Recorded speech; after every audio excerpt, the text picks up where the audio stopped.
Hello, I'm Dr. Jim Anderson. As the captain of the Titanic, Edward John Smith did a fairly good job of looking out for the parts of the iceberg that were above water. What got him in the end is when the Titanic hit a part of the iceberg that he couldn't see because it was below water. In negotiating, all too often we can fool ourselves into thinking that we know all of the issues that are being negotiated. How wrong we are. Now, when we negotiate with the other side of the table, the issues that are really being negotiated are often a lot more subtle than those issues that were listed on the agenda at the start of the negotiations. In fact, the issues that originally appeared to be big issues, more often than not, turn out to be not all that big of a deal after all. The things that we often spend the most time talking about, services, goods being sold, and of course price, are of course important. However, the clever negotiator realizes that these are only the tip of the proverbial iceberg. As a negotiator, you need to realize that there will be a large collection of issues that need to be addressed, but which will never get written into the final contract. So what are these issues, you ask? Simple. They are personal issues that the other side holds dear.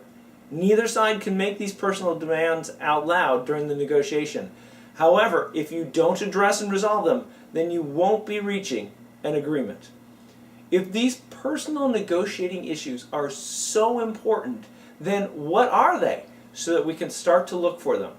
Now, they take on many different forms during each negotiation, and you're going to have to do some digging in order to find the ones that relate to your current talks. But here are some examples for you to keep your eyes open for.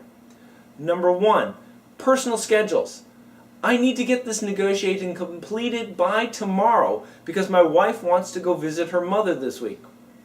Both sides of the table have schedules that they need to meet, and this can influence the negotiations that you're currently involved in. Internal organization issues.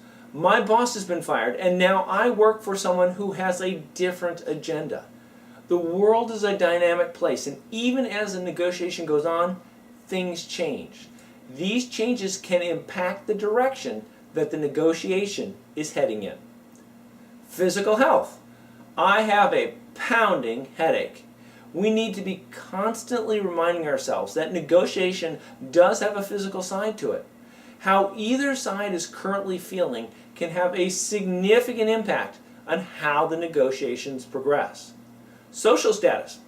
I need this negotiation to be successful so that I can show my boss that I'm valuable to the company. A negotiation does not occur in a bubble. It has visibility and it has impacts. Both sides of the table want to be seen in a favorable light when the negotiations are over. Workload.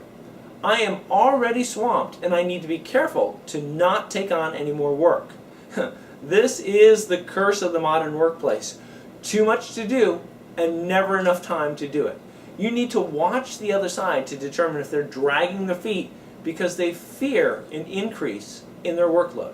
Now, these types of personal issues are a critical part of every negotiation. If you can remain sensitive to these types of issues and are prepared to help the other side find a way to deal with them, then you will be that much closer to successfully concluding the negotiation. Good luck! You might be asking yourself, where do I go from here? The ability to negotiate successfully is a skill that you will use during your entire career. It sure makes sense to invest the time and energy that it takes to become a great negotiator. A simple way to start doing that is to sign up for the free The Accidental Negotiator newsletter.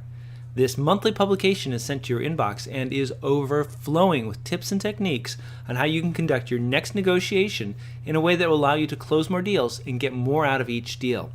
We'll cover how to prepare for a negotiation, how to set up the negotiation environment so that it works to your advantage.